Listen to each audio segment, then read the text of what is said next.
اعوذ باللہ من الشیطان الرجیم بسم اللہ الرحمن الرحیم الحمدللہ رب العالمین وصلی اللہ علی محمد وآلہ الطیبین الطاہرین المعصومین اما بعد فقد قال امام علی علیہ السلام انما هو عید لمن قبل اللہ صیامہ وشکر قیامہ وکل یوم لا یعصی اللہ فیہ فہو عید۔ ناظرین اکرام السلام علیکم ورحمۃ اللہ وبرکاتہ۔ جس حدیث کریمہ کو میں نے عنوان سخن قرار دیا ہے وہ ہمارے پہلے امام حضرت علی علیہ السلام کا ارشاد گرامی ہے۔ یقیناً عید اس شخص کے لیے ہے جس کے روزوں اور عبادات کو اللہ نے قبول کیا ہے، اور ہر وہ دن عید کا دن ہے جس میں اللہ کی معصیت نہ کی جائے۔ عید اللہ کی جانب سے دعوت ہے اپنے بندوں کی جو ایک مہینہ عبادت میں گزارا ہے اور اللہ سے وفاداری کی ہے۔ خدا اپنے ان بندوں کو اپنی طرف بلاتا ہے تاکہ اپنی پیروی کرنے والوں اور نیک اعمال کرنے والوں کو جزا دے سکے۔ یعنی عید کا دن اللہ کی طرف سے تقسیم انعامات کا دن ہے۔ اللہ کی جانب سے اللہ کے بندوں کو نیک اعمال کا صلہ ملتا ہے، انعام ملتا ہے۔ عید ان افراد کے لیے جشن ہے جنہوں نے بندگی کا ثبوت دیتے ہوئے احکام الہی پر عمل کیا ہے اور کامیابی کے ساتھ ماہ مبارکہ رمضان کو رخصت کیا ہے، اور انہیں امید ہے کہ اس ماہ مبارک رمضان میں جو کچھ بھی معنوی سرمایہ جمع کیا ہے، اکٹھا کیا ہے، وہ بندگی کے راستے پر آگے بڑھنے، اللہ کی رضا اور خوشنودی، تقرب اور نزدیکی حاصل کرنے میں مددگار ثابت ہوں گے۔ عید ان بندگان خدا کے لیے ہے جنہوں نے استقامت، صبر اور تحمل کے ساتھ ماہ مبارک رمضان میں روزے رکھے ہیں اور اپنی روح کو ظاہری اور باطنی دونوں اعتبار سے آلودگی، گناہوں، کثافتوں اور گندگیوں سے پاک و صاف کیا ہے اور سچ کی روشنی کی جانب گامزن ہو گئے ہیں۔ در حقیقت انہوں نے ایک مہینہ عبادت میں گزارنے کے بعد اپنی توانائی کو درک کیا ہے اور بڑے اہداف کی جانب گامزن ہوئے ہیں جو رضائے پروردگار ہے۔ ناظرین اکرام، آپ کو معلوم ہے شب عید اور روز عید دونوں ہی بہت ہی اہمیت رکھتے ہیں، دونوں کی بڑی فضیلت ہے۔ شب عید بھی شبہائے قدر کی طرح بافضیلت ہے۔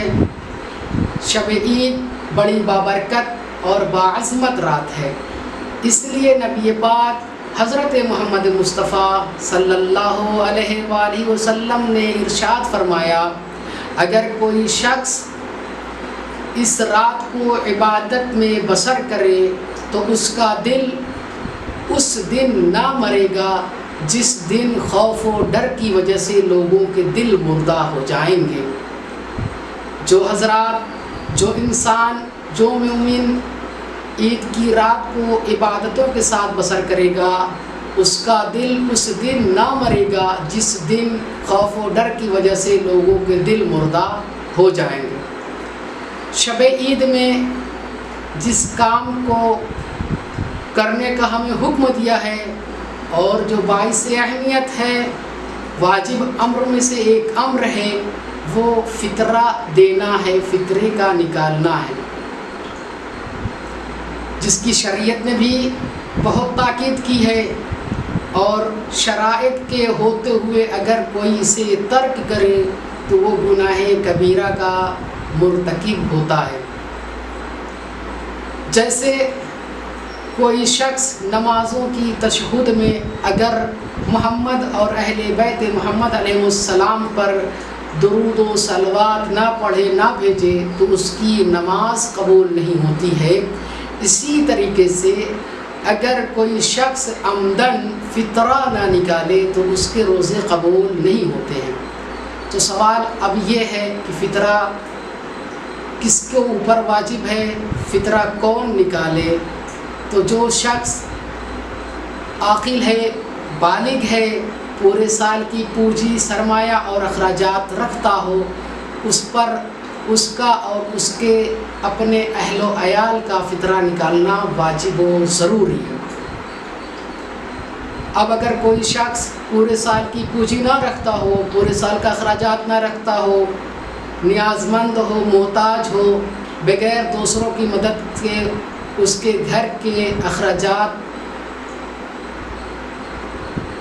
نہ چل سکے، اس شخص کو جسے اپنی عام زبان میں غریب اور فقیر کہتے ہیں، ایسے افراد پر فطرہ دینا نکالنا واجب نہیں ہے۔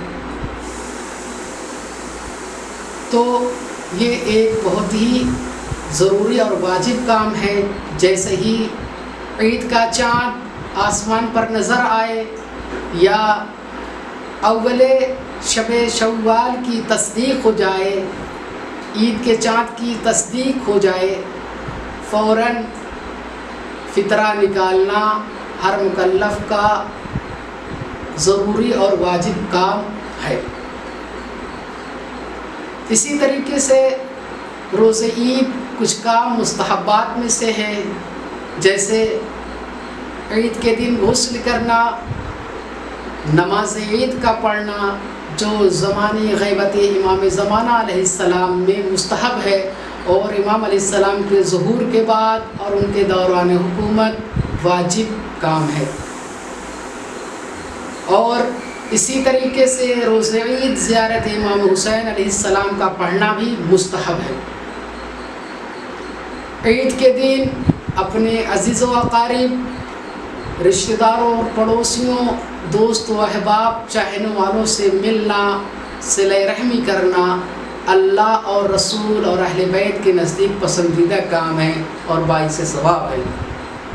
عید کا دن یقیناً خوشی کا دن ہے، لیکن اس کا مطلب ہرگز یہ نہیں ہے ہم نئے نئے کپڑے پہن کر، اچھے اچھے پکوان بنا کر اور کھا کر اپنے دوستوں احباب کے ساتھ، عزیز و اقارب کے ساتھ بیٹھ کر ایک دوسروں کی غیبتیں کریں، چغل خوری کریں، بیہودہ باتیں کریں، حرام کاموں میں مبتلا رہیں، ایک دوسروں کو ایذا و اذیت دیں، جو خلاف شریعت ہے اور باعث گناہ بھی۔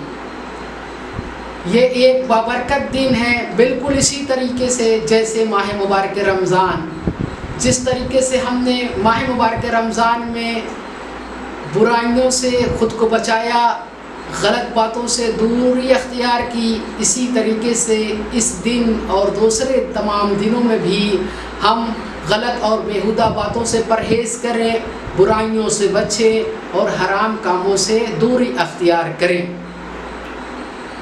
کیوں؟ اس لیے ہمیں ہوشیار رہنے کی ضرورت ہے، کیونکہ ہمارا سب سے بڑا دشمن شیطان ہے، جو ہمیں ہر آن اور ہر وقت بہکانے کی کوشش کرتا ہے۔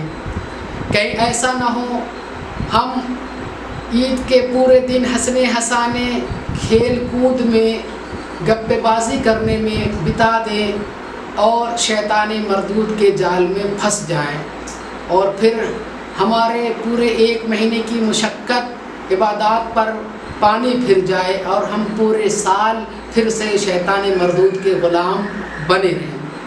لہٰذا ہم جہاں بھی ہوں، جس کے ساتھ میں ہوں، جس نشست اور جس مجلس میں بھی ہوں، ہم دینی، شرعی، علمی باتوں سے ایک دوسروں کو فیضیاب کرتے رہیں، غیبت، چغل خوری، غلط اور بیہودہ باتوں سے اور حرام چیزوں سے پرہیز کریں، تاکہ ہم سچی اور صحیح عید منانے والوں میں ہمارا شمار ہو اور خدا اور اہل بیت علیہ السلام کے نزدیک شرمندہ نہ ہو سکیں۔